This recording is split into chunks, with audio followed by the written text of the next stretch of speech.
It's a bad test if I can just walk away, talk to... there are clearly 4 people.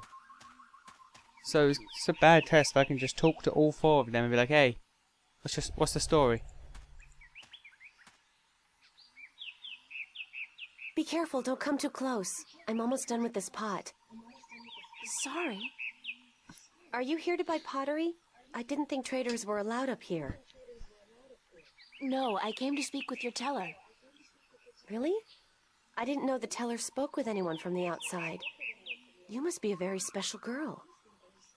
You have no idea. Supposedly. My name's April, by the way. Nima is my name. Nima of Ta'ama. The only Elation village on Elase. I like your pottery. It's our craft. That and storytelling. But storytelling can't buy merchandise or food. I know a lot of people who live by telling stories, although I guess that's kind of different. They are lucky then. Not that I don't enjoy making pottery. It's good to feel the wet clay between my claws, to shape it into whatever I wish. It's almost like creating a new life, I think. I don't have a husband yet, so I haven't tried. Have you? Do you have a husband and children? Neither, thank God. I don't think I'm ready for that yet. I was 18 turnings this spring. I'm ready for a husband, but I've yet to court anyone who could make me soar on the winds. I think the men of Ta'ama are dull and timid. What about the guard on the road below the village? He's our age, isn't he? Isan? He's quite pretty, and his wings are big, but I don't think he likes me. He never Oh looks at yeah, me or yeah. talks to me. His wings are That big. doesn't mean anything. Just be Wings. shy. Nudge, nudge, wink, Maybe you wink, could talk flap, to me. flap. Find out who he likes, but don't say I sent you. Sure, I can do that. Thank you, April. Do you know one of the 4 tales of winds, stars, sea, and homecoming? I bet she had knows to learn the one. tale of homecoming. It took a long Yeah, time. she knows one. But I think I got it now.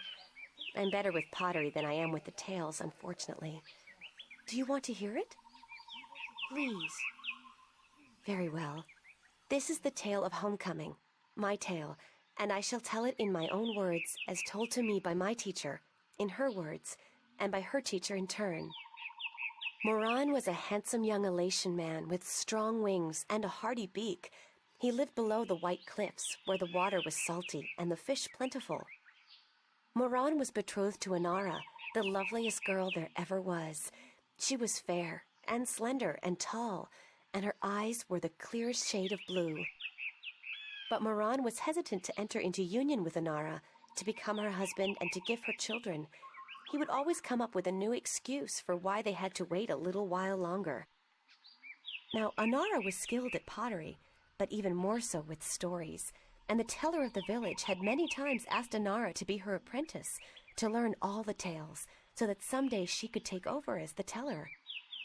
But Inara refused, knowing that if she did accept the teller's offer, she would never be able to marry Moran, because a teller cannot have a husband nor children of her own. Her refusal to become the teller's apprentice was unheard of, because who could refuse such an honor? But to Inara, love was more important. Her love for Moran was beyond honor, beyond reason. But despite Inara's love, Moran was still hesitant. And then one day he told Inara, "I am traveling on a pilgrimage to the far shores. I will be gone for some time, and while I am traveling, and in accordance with our traditions, I will be freed from our betrothal. Not until I come back will the bond between us be renewed." It was not unusual for a young Elation man at that This time guy to sounds go like on a a dick. pilgrimage, and the bond between the betrothed would often be cut while he was away, to be formed again upon his return. But Inara was heartbroken, because she had thought that Moran would soon want to marry her. When Moran saw her tears, he said to her, "Do not weep. When I come back, I promise I will marry you. Just wait for me, and stay with your pots, to make the time pass He's not coming quickly." back, is he? And then Moran left on his pilgrimage to the far shores. Many years went by, and Moran had exciting adventures on the far shores. But by and by, he began to long for home, and for Inara, and now he had finally realized that he loved her, and that he wanted to marry her. But when he returned, he could not find Anara amongst the pot makers. She's going to be He dead, went to isn't visit her she? family, and they told him that, after waiting for many years, Anara accepted the teller's offer of apprenticeship. And that when the teller left on the last wind during the previous winter, Anara herself became the new teller. Angry, Moran made his way to the teller's nest, and when he saw Anara, You can't he be said to her, angry at "You her. promised me you would wait." But Anara did not say a single word in answer. You promised you'd She marry just turned her. around and lifted something wrapped in leaves from the cot behind her and gave it to Moran. Moran unwrapped the package, and inside he found an old pot, cracked and broken in two. "What is this pot?" he asked. "And why did you not wait for me like I asked you to?" And finally Anara spoke, and she said to Moran, "I made this pot for you, my dear Moran, when you left, because I wanted it to be my marriage gift to you. But when many, many years passed, I finally realized that you did not love me the way I loved you, and to live hoping otherwise would be death." "But I want to marry you," cried Moran. "I came back." But Anara just nodded at the broken pot in Moran's hands and said, "Like an old pot that is left without care, a heart may break in two, and a broken heart can never be mended." And so Anara turned away, never to speak with Moran again, and Moran's heart, like the pot that was left untended, broke in two, because absence makes a heart brittle. This was the tale of homecoming, my tale, and I told it in my own words as told to me by my teacher, and as I will tell it to my student when the time comes. Thank you, Nima. You're welcome, April. Seriously, that guy's a dick. Alright, now on to the next one.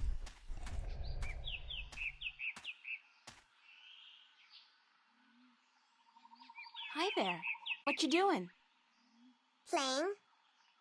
Yeah, what are you playing? Nothing. My daddy's in the castle watch. He's allowed to sharpen his claws. Really? My daddy owns a farm.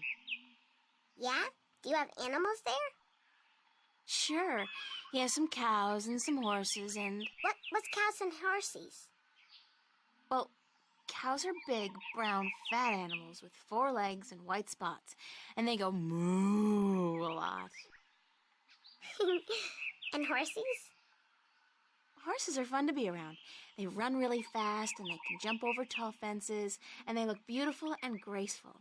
But the best thing about horses is that you can ride them. I can run fast, too. But I can't fly yet. My wings aren't fully formed. When I grow up, I'll fly far away and see everything. I'll go see our horses. That would be nice. My name's April. What's yours? Saina, will you be my friend, April? Of course, Saina, as long as you promise to be my friend. I promise. She's actually so bloody cute. God Do damn you it. know where the teller lives? Over there in the castle tower. My daddy's watching the entrance so that only nice people can get in. Do you think he'll let me in? I don't know if you're nice, but you have to ask my daddy. Where are the other children in your village? Oh, they're in school now. And why aren't you in school? Because I'm ahead of everyone else. I'm really smart, you know. I'm the only youngling to have learned the first tale this soon. So some days, I get to do what I want. It's a little boring, though. I wish I was in school. At least there I could sing and play and jump around with all the other children. Why don't you go to school anyway? Because they say I would just distract the other children who are still learning their first tales. It's not fair. I mean, I get to play by myself and everything, but that's not fun all day. And my mommy's working on her pottery at home, and she doesn't want me disturbing her because she might make a mistake. But the day after tomorrow, I get to go back to school because then we're going to learn some more flying lessons. They're always a lot of fun, and I'm getting pretty good at that too. I bet. I wish I had wings like you do. Yes, they're very good to have when you fly. Do you know one of the 4 tales of winds, stars, sea, and homecoming? Yes, my mommy taught me the tale of the stars. It's a really pretty story. Do you want me to tell it? Please, Saina, I would Yes, love I that do. very much. Okay. This is my tale, the tale of stars, and I tell it to you in my own words, as it was told to me by my teacher, in her words. In the small village of Jinjay near the rumbling hills of Onion, there lived a girl called Mona. She was a curious girl, and she would always get in the way of grown elation. Go play somewhere else, they would say to Mona, but she didn't want to play with the other children. She wanted to be where the grown-ups were, to see what they were doing, and learn from them. But one day, after getting many complaints from the pottery makers and guardsmen and traders and soldiers in the village, Mona's mother told her that she wasn't to interfere with the grown-ups anymore, and that instead she could go play with the other children, or sit still and draw or work with clay. But Mona was always curious, and now, since she wasn't to be among the grown elation anymore, she decided to go exploring the forest that lay just outside of the village of Jinjay. She had many times been forbidden to enter the forest because it could be a dangerous place, but Mona was very curious. Of course, she wasn't planning on going far into the forest, but then her eye caught sight of a white flufftail hopping through the tall grass, and Mona, curious as ever, gave chase. The flufftail ran away into the forest, and Mona followed, blind to where she was going and interested only in catching the white flufftail so that she could keep it as a pet. But then, after a good while, the flufftail disappeared into a hole in the ground, leaving Mona alone in a small clearing, somewhere deep inside the forest. She was exhausted after running after the flufftail for so long, and as she looked around the clearing at the unfamiliar trees and flowers, she realized that she hadn't been paying attention to where she was going.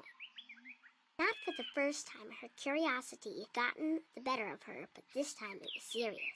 Mona was too young to fly, and she had very little sense of direction, and chasing the white flufftail had made her dizzy and tired.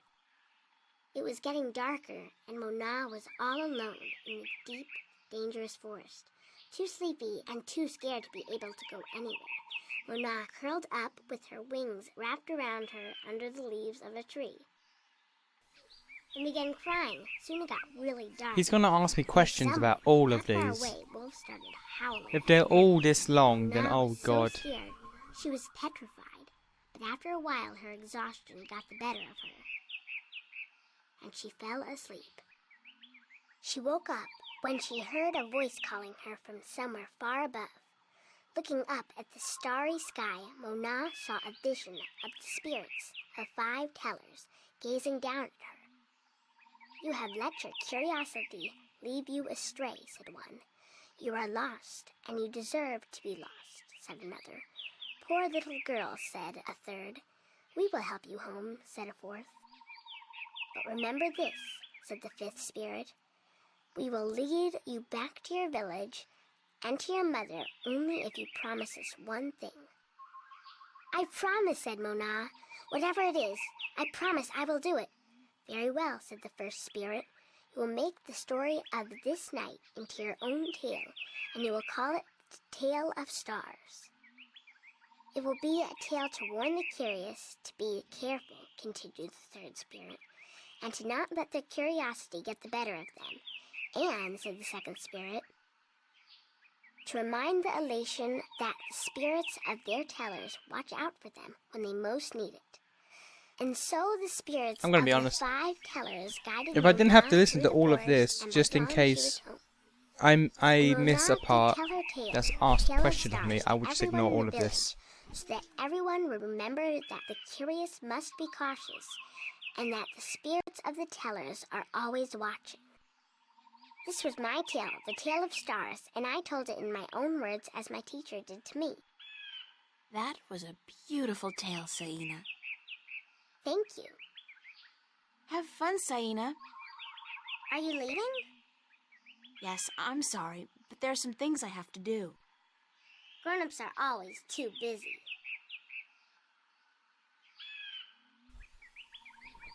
I swear.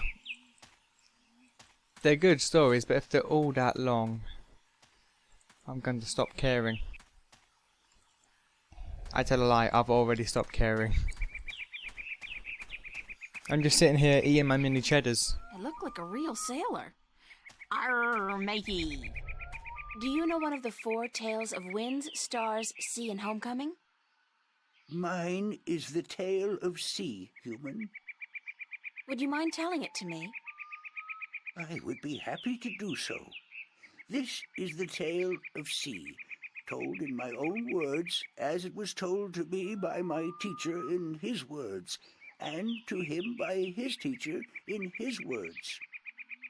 This was a very, very long time ago, when the Elation were a strong people, and we could spend days riding. I'm going to lay down on my winds bed above because the this is going to take a seas. while. We hunted fish then, and we were at war with the Merum, the Wet-tails. Achilles was one of the strongest warriors there was. His claws were sharp and long, his beak pointy, and his teeth strong. Achilles was admired by everyone in his clan, and because of this he was cocky and arrogant. So one day, the teller of Achilles' city asked him to perform a very important and very special duty, to bring a sacred jewel to the teller of an Elation town across the sea. This particular jewel was very important because it signified a union between the 2 towns, and it would benefit the people of both that it was delivered safely and promptly. Achilles grinned and told the teller that he would deliver the jewel both quickly and safely, and that she was not to worry. But the teller did worry, because Achilles was young and too sure of himself. But she wanted to test him, and to teach him that sharp claws, a pointy beak, and strong teeth are not all a warrior needs, that a warrior must also be wise and careful. So Achilles set out across the sea on his flight.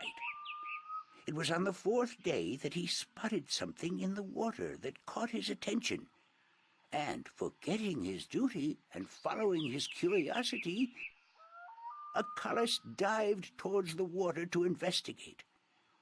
When he came closer, he saw that there were Merum in the water, foolishly hunting close to the surface, and Achilles saw an opportunity to again prove his might as a great warrior to his people, and to capture the fins of a few Wet-tails. But this time, Achilles' arrogance got the better of him, because the Merum had set a trap. As he dived towards the Merum with his claws, a spear shot up from the water to hit him. Achilles struck the water and dropped the jewel he was carrying, and it was all he could do not to drown. Achilles was bleeding, and the Merum were grabbing onto his wings and his legs, but he fought bravely, and finally he managed to escape. But even though he now lived, he was dead inside, because the shame of losing the sacred jewel would always be with him. Achilles could not return to his village, because he had neglected his duty to his teller and to his people, and so he went away to a small island where he could be alone. To himself and his people, Achilles now became the lost one. He who had been on a sacred mission, but had failed in his arrogance. A year passed, and one day Achilles met with human traders from a ship that came close to his island. From the traders, Achilles heard speak of a hideous creature that lived in the sea, the Octowoe. The Octowoe was said to have a 3rd eye, like a jewel, and that this eye pulled hapless sailors into its deadly 8-armed grasp. Achilles knew immediately that the Octowoe's 3rd eye had to be the jewel that he lost in the sea a year ago, and he now saw the opportunity to redeem himself. But Elation were not used to water, and the thought of submerging himself in the cold, harsh ocean chilled Acalus to his heart. But he was the lost one, and if in his death he could at the very least redeem himself, to his own heart then it would be worth it. So Acalus fashioned himself a spear, because in the water his claws and his beak would be too slow, and he flew out to where the Octowoe was last seen. And then Acalus dived into the sea. The dark water closed in on him, and his wings and legs went numb.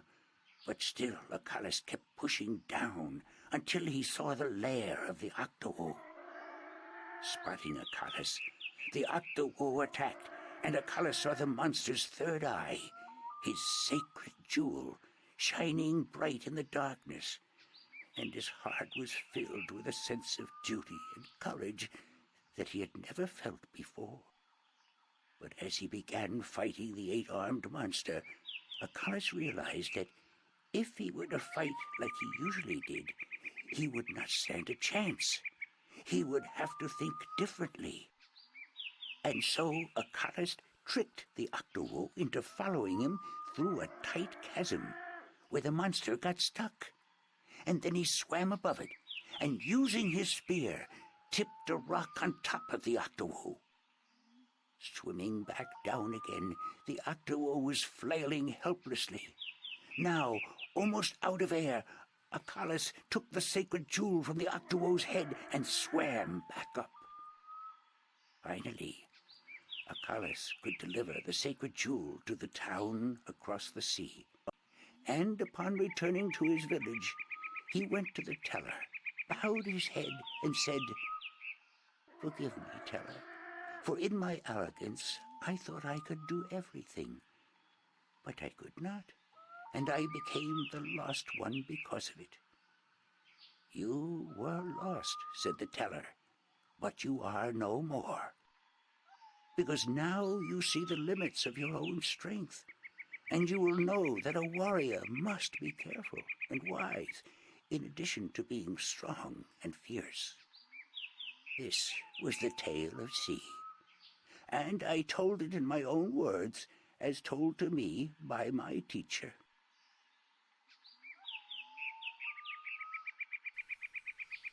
Oh my god. Okay. One more. One more.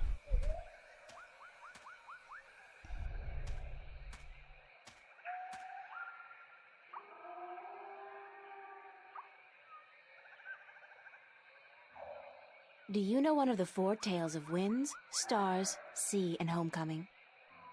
Mine is the tale of winds, Windbringer. Do you wish to hear it? Very much. Then I shall tell it. This is the tale of winds, my tale, and I pledge to tell it in my own words, as told in turn by my teacher. In the village of Karan, in the mountains of tall winds, there lived a young Elation woman named Iwana.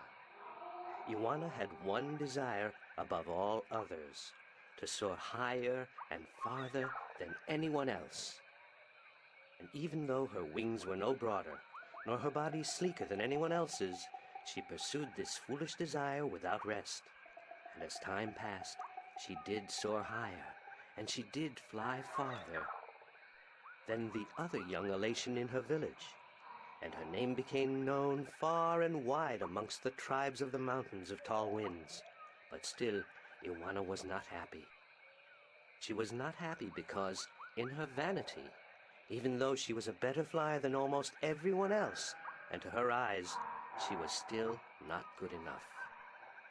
She wanted to be so much better than anyone else that she would be remembered for all time as the best flyer amongst all the Elation. And so one day, Iwana decided to climb to the top of Mount Bakta'ana, the Tower of Light, and to soar from those giddy heights to the ends of the world. Her friends and her family pleaded with her not to, because every Elation knew that to soar from such heights was dangerous, that at such heights the air was thin and the winds treacherous. But Ioana would not listen, and on a cold and clear morning she climbed up the Tower of Light to the rock and the ice at the very top. From there she could see to the ends of the world. And it brought tears to her eyes to know that now, finally, she would be greater and better than any elation before her. And so Ioana spread her wings and leaped off the mountain. Those And she who fell watched to her her from death. far below said that for a split moment Ioana soared, and she soared higher and farther than any elation before or since. But then the treacherous winds caught a hold of her, and the thin air made her plummet towards the ground, and to fall to her death amongst the rocks at the base of the mountain. There we In go. her vanity, Ioana could not see beyond her desire to be the very best. And vanity always stands to fall. That was the tale of winds, my tale. Why couldn't they all told be in that my own short? words, as told to me in turn by my teacher. Like, I must have ADD or something, because those were good stories, but they just dragged on for so long. So, Needlessly long. Isam, that's your name, isn't it? Yes, Isam of Tamar. A good-looking guy like you must get a lot of attention from the girls, right? Are you asking me for courtship? Me? No. Wings don't do anything for me. No, I was just thinking, maybe you had your eye out for somebody special? I'm without a mate. The women of Tamar are cold and unfriendly, and whenever I try to talk to one of them, she ignores me. Huh. Even Nima? Nima? No, she's too pretty for me. She won't appreciate my attention. This is like high school.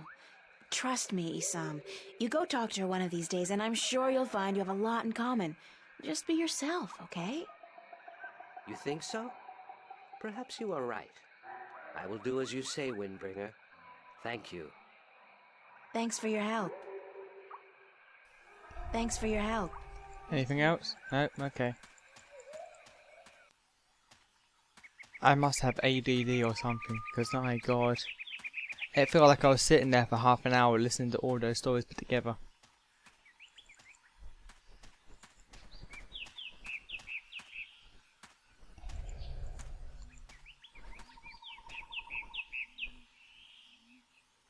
Hi, Nima.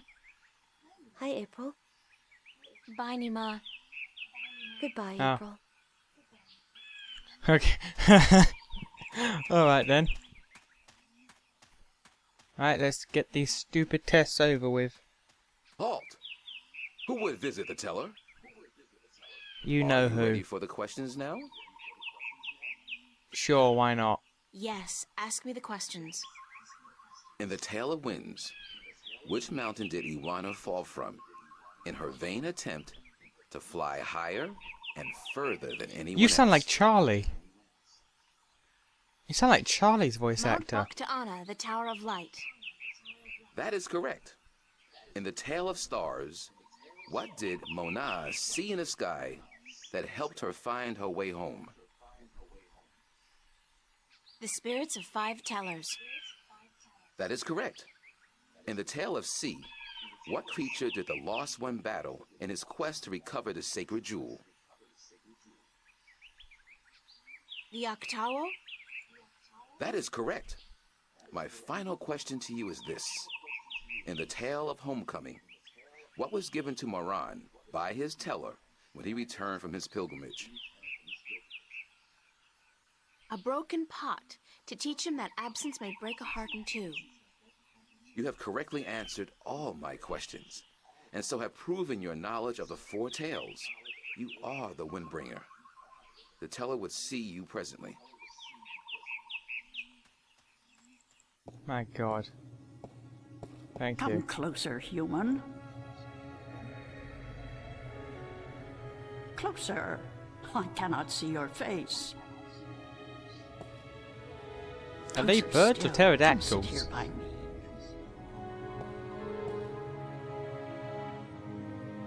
I think they're like pterodactyls. There you are. You see, my eyes are not what they used to be. Ages ago, I could spot a ladybug crawling up a straw of grass from 15 tree lengths up. Now, I have a hard time seeing my supper. But my ears, balance be praised, my ears, they are as good as ever. I could hear you outside, learning the tales my children tell. You are a good listener and a fast learner. They were interesting stories, and your people told them well. That is what we do. The IsNation are the keepers of the tales, and I am their teller, the one who must know all the tales told since the day we came to this world. How can you do that? How can you remember every story ever told? The secret is to tell them often and to tell them in your own words, not the words of your ancestors. Doesn't that mean that the stories change with every generation? Yes, as all tales must. Change is important. Otherwise, the tales will have no meaning to us. They will just be words, and we do not care about the words. We care about what the words tell us. Fair enough, actually. How long have your people been telling stories? Since the beginning, human. Since we came to this world a long, long time ago. You're not from Earth? From Arcadia? Not according to our tales. We came on a great wind before the divide, when the earth was one and humans had yet to learn of magic and science. But we were a different people then, and the tales we tell from that time are vague and incomplete. Like myths and legends, the younger IsNation pay little attention to these tales. Sometimes I worry they will be lost with me, these tales, and I am getting old, very old. I came to you to find answers to some important questions. Ask, and I will try my best to answer. Have you heard of an ancient god or dragon that lives beneath the sea? Once, long ago, when my people lived in harmony with the Merim, there were stories of an old god worshipped by the Merim who resided deep in the darkest depths of the ocean. According to legend, the old god had once brought the Merim into their realm, into the ocean, and he was now sleeping, resting before the journey back. Back where? To a great ocean amongst the stars. When the time came, he would gather the Merim and bring them home with him, back to their world, to their ocean. Strangely enough, we have a similar tale. It is said that the great wind that brought us here will someday return to bring us back to a place where we can soar forever on warm winds. Like heaven.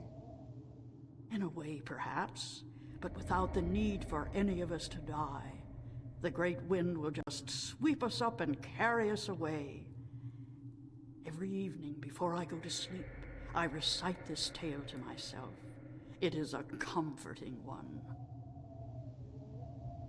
What do you know about the Dry Kin? The kin are numbered 4, or so our tales tell. 2 in this world, 2 in the other. The mirror world, the white and the blue, the red and the green. Do you know where they are? No, the tales never say. The kin are elusive. They keep to themselves. I have never seen one myself, and I doubt any of my kind has. The tales do say that our past and our future I would like are to point tied out that to we the are fate of probably the kin. 75% through the But game, how I would not and I have only pretend to seen know. one dragon, This is and that was one in the tale that is opening, yet to be told. like, the little You know opening anything about cut, the well not Guardian's cutscene, the realm? little opening scene, This is in human like the business. prologue, You not know whatever it's more called. than I? Your people are the keepers of the tales. You remember more than humankind has forgotten. Please, I need to hear what you know. That is very little. The Guardian's realm is home to the Guardian in his tower. No one is permitted within except the Guardian who was, the Guardian who is, and the Guardian who will be. And of course the Dryad kin, who were instrumental in its making. Have you ever heard of the existence of a hidden entrance to his realm? Oh, yes. Yes, I have heard tell of such a thing, though I would not know where it is. I gather that one of the kin may be able to tell you. Thank you. I don't have any more questions. I am glad I could help you with some answers. I'm the Windbringer. I know you are. It's strange to me to hear those words spoken. I did not think they would be in my lifetime. But here you are, standing in front of me as real as the sky is blue. I'm sorry I have to ask, but what is it that the Windbringer is supposed to do for you? I did not expect you to walk in here and have all the answers, child. The balance has both blessed you and cursed you, and it has sent you here to do what it wills. The Windbringer is said to be the first sign of the great wind that will take us away from here. For a long time, the Elation have lost the strength they used to have. Our bones have become weak, and our wings fragile. Where we used to be able to soar for days on strong winds, we are now using our legs to walk rather than fly. Why this is, we do not know. Tanyan. You know of the reason for this? I'm just guessing, but it makes sense. Go on. The tales also say that the Windbringer will unite us with our past and end the age-old strife. I know. You must make peace and be reunited with the Merim. You share a common ancestry. I have always thought we did. The tales were too similar, the signs clear.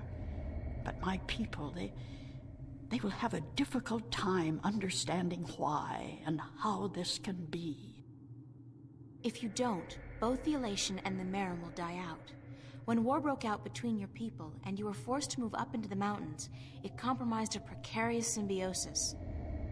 A substance called Tanyan was abundant where the Merim and the Elation lived in close proximity. It brought fish and heat and light to both your people. But now, living up in the mountains, your way of life, your diet, your customs and habits, they've all changed. And that's probably the cause of your brittle bones and fragile wings. Then we must make peace with the Merim and restore the balance between us, so as to strengthen us both and prepare us for the journey that will surely come soon. When our sitting is over, I will speak to my people, and I will elect one representative from the Elation to meet with the Merim in the place of your choosing to open a dialogue. I guess it's time for you to talk to your people and for me to make arrangements with the Merim. Where do you wish for our meeting to take place, Windbringer? You want me to decide? Well, I know. Send your ambassador down to the ancient caves by the beach. Inside, there are remnants of an old Elation settlement and a Merim city. It's a good place for your two people to meet, don't you think? Yes. And could you ask if they would bring their half of the stone? The stone? You have the other half? We have held Yes, on we've been to it over for this. centuries, knowing that someday it would be of use to the Windbringer. It will, trust me. Then we must make haste and arrangements. It is an important day, so let us not waste light. Go and wait for my ambassador in the caves.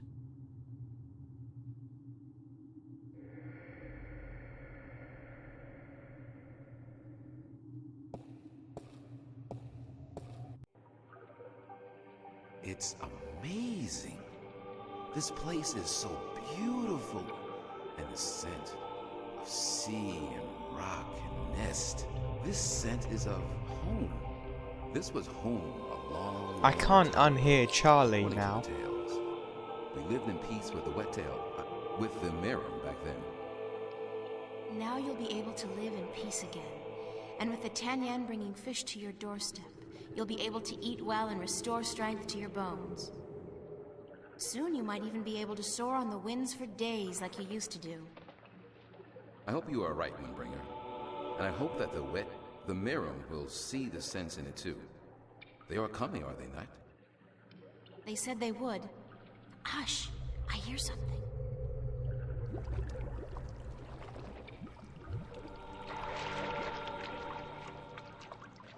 We are here, Water Stiller, as was promised. Good. Now, as representatives of your respective peoples, you, the Queen of Amiram City, and you, guard to the Elation Teller, must fulfill the prophecy and join the two parts of the one stone. We hope that our peoples may be joined again, Elation, and that we may live in peace and prosper. As do we, Merim. And we pledge to do all we can for this to happen. Oh, damn.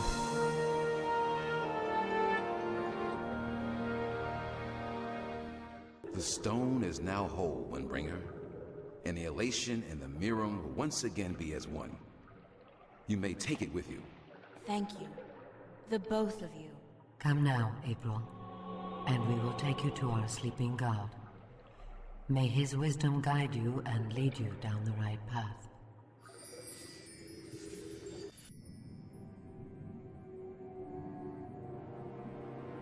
The hell is this?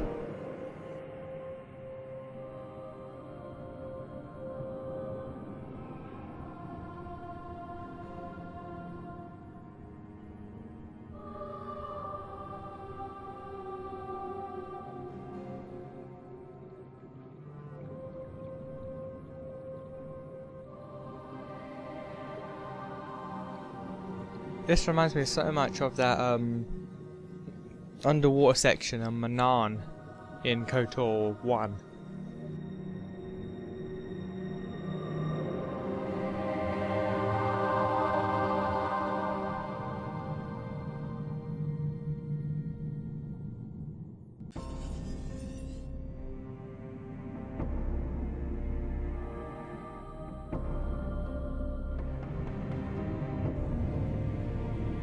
Dude.